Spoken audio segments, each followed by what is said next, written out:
What's going on, guys? It's Erica with Not Your Average GDC, and today we are talking about Maxamet Steel. A couple things that I have noticed about it. But first, it is Memorial Day. I think we did this last year. We're just going to take a moment of silence for everyone that we have lost.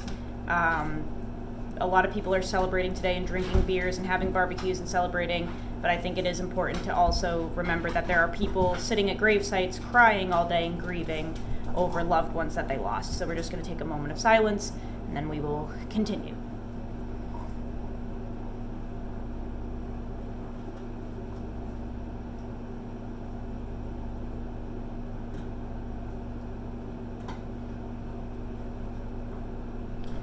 All right, so let's do a sip and flip, and then we're going to talk about Maxamet and some interesting things that I've noticed with this one compared to the one that I tested a few years ago. So our sip is a peach IPA, and this one is a local one made down the road.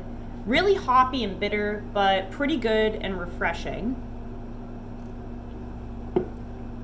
And the flip was the Para 3 Maxamet. So, I have tested this before. A couple years ago, I had one. Before I had the channel, I was using Instagram, but didn't really like post a final review or anything on it. And back then, when I had my Maxamet Para 3, it was very chippy. So like everyone talks about Maxamet being chippy, and it's just kind of what you think about when you think of Maxamet. And mine was. It was chippy. The edge was kind of brittle, and it literally like broke off into little tiny pieces if I cut something too hard or was cutting on like too hard of a surface or something. It was just not very forgiving, right? So like I got on the hype train of Maxamet being chippy. But then as I have learned about steels more and tried to educate myself more, I decided that I was going to test it again on the channel at some point. So I picked one up because I wanted to see if, number one, if anything's changed, and number two, if like my education in sharpening this time around is improved over a few years ago. Like basically, will this be actually chippy or not? We will see. So this month I wasn't testing anything, and I was able to carry this knife quite a bit, actually. It's kind of the one that I was like reaching for throughout the month, multiple times a week. And I will say, either I have changed since I used it last, or the steel has changed, because this is not chippy in the slightest. So it does have the factory edge right now. And I was cutting on some pretty rough surfaces at work, especially today, and kind of pushing this a little bit, and I'm not kidding. There's no edge damage. There's none.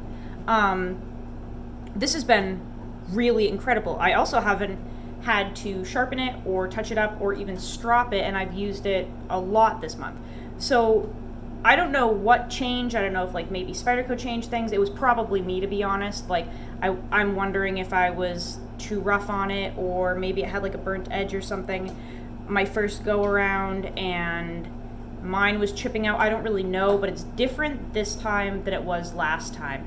It's extremely, extremely sharp still, and it just hasn't chipped at all. Also, it's taking a patina.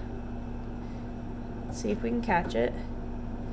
You might be able to see a little bit of a patina. Not the same type that like my K390 is taking. This is a more subdued, dull patina, whereas I feel like the K390 wants to stain, and it creates these really beautiful blues and yellows, and it just continuously kind of like stains, whereas this just almost seems to be like having a matte finish patina.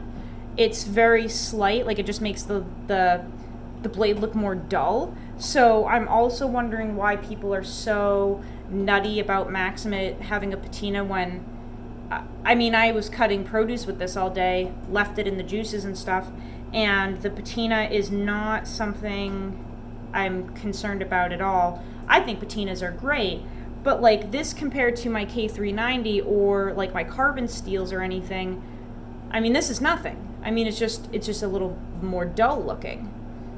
So the whole oil your knife after every use thing is kind of intriguing to me because this is totally fine. It's completely fine. So yeah, I'm curious to test this again. Obviously, we have our knives picked for next month, but I'm very excited to see what this is capable of with my new knowledge and being better at sharpening and stuff, because this seems fantastic so far. And I really put this through a lot this month, and it's still like so toothy, so sticky, just incredibly, incredibly sharp. So I will let you guys know when we're going to test this, but just some updates for you if you're somebody that has overlooked Maxamet because there were, rumors or speculation that it was like always chippy and the patina is going to be a problem and it's going to rust and it's a nightmare and you have to oil it after every use. I don't think that's necessarily true. So we will see when we test it, but just wanted to give you guys an update and check in with y'all. Hopefully you guys had a great 3-day weekend. I know most of you did. I worked all weekend pretty much, but yeah, I'm not going to say happy Memorial Day because it's not necessarily a happy day, but I hope that you are enjoying your day off, and just please remember that our fallen soldiers are the reason that we have all the freedom that we have. So thank you guys upstairs. I will see you guys on the next video. Go use your shit. Love you all.